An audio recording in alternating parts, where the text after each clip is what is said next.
సడన్గా మేము హాస్పిటల్కి ఎందుకు వచ్చామనేది ఈ వీడియోలో చూస్తారు. అలాగే హాస్పిటల్లోనే మేము ఎక్కడికి వెళ్ళాము, ఏంటి ట్రాఫిక్లో ఎలాంటి ఇబ్బందులు పడ్డాము, ఎండకి హైదరాబాద్లో ట్రాఫిక్ ఎలా ఉంటుందనేది ఈ వీడియోలో మీతో షేర్ చేసుకుందాం అనుకుంటున్నాను. వీడియో చాలా బాగుంటుంది, ఎండింగ్ వరకు అసలు మిస్ కాకుండా చూసేయండి. హలో అండి, అందరికీ welcome back to our channel. అందరు ఎలా ఉన్నారు? బాగున్నారా? నేనైతే చాలా బాగున్నానండి. ఇవాళ హైదరాబాద్కి అయితే వెళ్తున్నాము, ఎందుకంటే మనకైతే చిన్న హెల్త్ చెకప్ ఉంది. అదేంటంటే ఇన్సూరెన్స్ ఉన్న వాళ్ళకి ఇయర్లీ వన్స్ అయితే హెల్త్ చెకప్ ఉంటుంది కదా, సో అలా మనం కూడా ఇప్పుడు హెల్త్ చెకప్ చేయించుకోవడానికి అయితే వెళ్తున్నాము.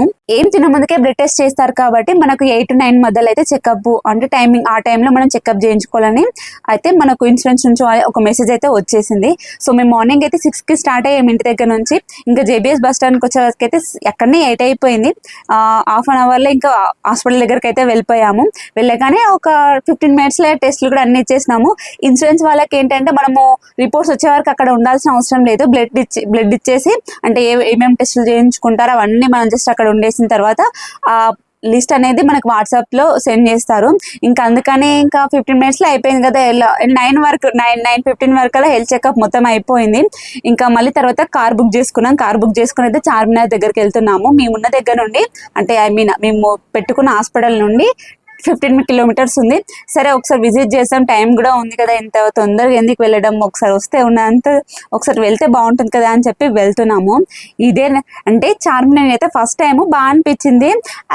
అదేదో సినిమాలలో రోడ్, అది చార్మినార్ మధ్యలోకి వెళ్ళి రోడ్ లాగా ఉంటుంది కదా, అదేమీ లేదనిపించింది నాకైతే. షాపింగ్స్ ఎక్కువగా ఉన్నాయి. మేము వెళ్ళింది మార్నింగ్ కాబట్టి అంతగా షాపింగ్ మాల్స్ ఎక్కువ అంటే బాగా వేయలేదు, లేకపోతే రోడ్డు మొత్తం ఫుల్గా ఉంటుందంటే మా బావ ఆల్రెడీ ఒకసారి ముందు వెళ్ళారు కదా, సో దాన్ని చెప్తున్నారు అనమాట. ఇక్కడ చాలా మోసాలు జరుగుతాయి అసలు. షాపింగ్ అంటే మనం బట్టలు కానీ అన్ని చవకనే దొరుకుతాయి. చవక అంటే చవక అంటారు కానీ ఏం చవక అనిపించలేదు నాకు. వర్త అంటే నార్మల్గా బయట ఎంత రేట్ తీసుకుంటామో అంతే అనిపించింది, కానీ అందరు చార్మినార్ తక్కువ రేట్ ఉంటుంది. బ్యాంగిల్స్ బాగున్నాయి, బ్యాంగిల్స్ అయితే చాలా ఉన్నాయి. ఇక్కడనేమో టికెట్ కౌంటర్ ఇంతే 25 రూపీస్ పడింది. నాకైతే వర్త అనిపించలేదు, నాకేం నచ్చలేదు అసలు. చార్మినార్ అయితే అందరు హైదరాబాద్ అనగానే చార్మినార్ అంటారు, నాకు అసలు అర్థమే కాలేదు. కానీ నాకైతే పెద్దగా ఏమీ అనిపించలేదు. కానీ చార్మినార్ వెనుక సైడ్ లా మసీద్ ఉంది. మసీద్ మాత్రం చాలా బాగుంది అసలు, నీట్ గా పావురాలు కానీ అవంతా చాలా బాగున్నాయి. మేమైతే వెళ్ళలేదు, ఎందుకంటే ఎండలు మండిపోతున్నాయి కదా. మార్నింగ్ నుంచి మేమే తినలేదు, బ్రేక్ఫాస్ట్ చేసినాం.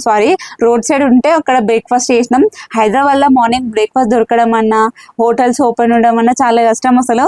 ఒక 2-3 ఏమో హోటల్స్ తిరగంగానే ఇంత మార్నింగ్ ఫుడ్ అంటే దొరకదమ్మా అన్నారు. సరే ఇంకా రోడ్ సైడ్ అనేసి దోశ ఇంకా పూరి తీసుకొని తినేసాము. ఇంకా మారియన్కి అయితే ఇంటి నుంచి తినే ఫుడ్ తినిపించినాం.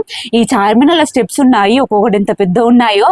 ఆ స్తంభాలు ఉంటాయి కదా, ఆ స్తంభాలల్లో స్టెప్స్ ఉన్నాయి. ఆ స్టెప్స్ ఎక్కి పైన పోవాలి. అసలు గాలి కూడా ఆడతలేదు ఆ స్తంభాలలో అయితే. ఇంకా చార్మినార్ పైన అయితే ఫుల్ గాడుపు వస్తుంది, కానీ చాలా బాగా అనిపించింది. ఎందుకంటే ఒక చార్మినార్ అయితే సిటీ మొత్తం కవర్ చేసుకోవచ్చు, మంచిగా అనిపిస్తుంది సిటీ అయితే. ఈ గోడల పైన మొత్తం లవర్స్ నేమ్స్ ఉన్నాయి. అసలు ఎంతమంది లవర్స్ ఉన్నారు అసలు మాటల్లో చెప్పలేను. ఇంకా షాపింగ్ విషయానికి వస్తే అయితే చార్మినార్ చూడడానికి ఏమో అందులో అంటే చార్మినార్ టికెట్ తీసుకొని పైనకి వచ్చే వాళ్ళు ఒక 100 మంది వచ్చారు అనుకుందాం. సపోజ్ 100 మందిలా ఒక 10 మందిమే పైనకి వెళ్ళి చూడడానికి వచ్చినారు, మనలాంటి వాళ్ళు, ఫస్ట్ టైం వచ్చిన వాళ్ళు. ఇంకా మిగతా వాళ్ళ మొత్తం పైనకి ఏముందని చెప్పేసి కింద షాపింగ్ చేయడానికి వస్తున్నారు. పెద్ద పెద్ద బ్యాగులు పట్టుకొని, పెద్ద పెద్ద పర్సులు పట్టుకొని అదే పనిగా షాపింగ్ చేస్తున్నారు. నాకు అప్పుడు అనిపించింది చార్మినార్ విజిట్ చేయడానికి కాదు, ఓన్లీ షాపింగ్కి అయితేనే ఇక్కడికి వస్తారని. నేనైతే షాపింగ్ చేద్దాం అనుకోలేదు, అందుకే ముందుగా ఏం ప్రిపేర్ కాలేదు. ఒకవేళ షాపింగ్ చేద్దాం అనుకుంటే చాలా ప్రిపరేషన్స్ ఉండే, అలా అనుకుంటే పెద్ద లిస్ట్ ఉండే. నేను ఎప్పుడైనా షాపింగ్కి వెళ్ళాలంటే ముందే ప్రిపేర్ చేసుకుంటా. నాకు ఇది కావాలి, ఈ కలర్లో కావాలి, సెట్ కావాలి, అట్లా ప్రిపేర్ అయిన తర్వాతనే తీసుకుంటా. సో నేను అలా ఏం ప్రిపేర్ కాలేదు, నచ్చింది ఓకే. నేనైతే పెద్దగా ఏం చేయలేదు. కొన్ని అయితే తీసుకున్నాను, క్వాలిటీ వైజ్గా పడితే అనిపించింది. మీకు ఒకవేళ అది కావాలి అంటే నేను అసలు నేమేం తీసుకున్నాను, క్వాలిటీ ఎలా ఉంది, అసలు ఎంత ప్రైస్ పడింది, అది మీకు కావాలి అనుకుంటే కామెంట్ చేయండి. కామెంట్ చేస్తే తప్పకుండా షేర్ చేస్తాను. ఇదంతా లోపల సైడ్ చార్మినార్ చూడండి ఎలా ఉందో. ఇంకా మీరు వీడియోలో చూసింది బయట చూసింది సేమ్ ఇలానే ఉంటుంది, పెద్దగా తేడా ఏమీ లేదనిపించింది నాకైతే. కాకపోతే కట్టడం మాత్రం బాగుంది. ఎంత సంవత్సరాల క్రితమైనా కానీ ఇంత చెక్కు చెదరకుండా చాలా బాగుంది. ఇక ఇది వచ్చేసేమో కింది సైడ్ ఏమో మెయింటెనెన్స్ బాగుంది అబ్బా, రోజు మంచిగా చేసుకుంటున్నారు. ఇక షాపింగ్ కూడా అయిపోయింది, మళ్ళీ ఆటో బుక్ చేసుకొని మేమైతే ఆటోలో వెళ్ళిపోతున్నాము. నాకైతే కార్ బుక్ చేసుకున్నాం కదా, కార్ అయితే అసలు వాళ్ళేది ఫుల్ అంటే వామిటింగ్ లాగా ఏదో ఫీలింగ్స్ వచ్చినాయి. అందుకని సార్ కార్ వద్దు, ఎండ అయినా సరే ఉడగాలైనా సరే ఖచ్చితంగా ఆటోకే వెళ్ళిపోదాం, కానీ కార్ అయితే వద్దామని చెప్పి ఇంకా కార్ని అయితే అవాయిడ్ చేసి ఇక ఆటో అయితే బుక్ చేసుకుని ఇంటికి బయలుదేరుతున్నాము. ఇంకేం తినలేదు. అవును, చెప్పడం మర్చిపోయారు, మీరు ఎప్పుడైనా సిటీకి వెళ్ళినప్పుడు చీప్ అండ్ బెస్ట్లా అంటే నేను ఫుడ్ చెప్తున్నాను.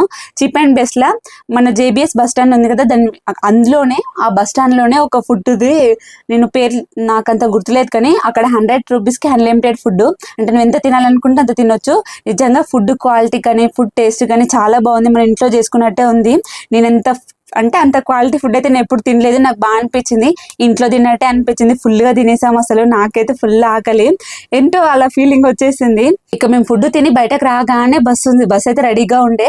ఇక బస్సులోకి వెళ్ళి అయితే కూర్చున్నాం. ఇంకా మేము కూర్చున్నామో లేదో అంతలోనే వర్షం స్టార్ట్ అయిపోయింది. మళ్ళీ నాకేమో ఫుల్ టైర్డ్ అయిపోయింది. ఇంకా వర్షానికి ఆ చల్లగాలికి ఇంటికి వెళ్ళేదాకా హాయిగా పడుకున్నాను. వెళ్ళేటప్పుడు ఉన్న ఆతృత వచ్చేటప్పుడైతే అస్సలు లేదు, ఫుల్ టైర్డ్ అయిపోయాం. చూసారు కదా మా ముఖాలు ఎలా వాడిపోయాయి అసలు. ఈ వీడియోకి అయితే ఇంతేనండి. ఈ వీడియో మీకు ఎలా అనిపించిందో let me know in the comment box. Please video ఇస్తే చిన్న లైక్ ఇచ్చి సబ్స్క్రైబ్ చేసుకోవచ్చు కదా. నెక్స్ట్ మళ్ళీ కలుద్దాం. Bye bye.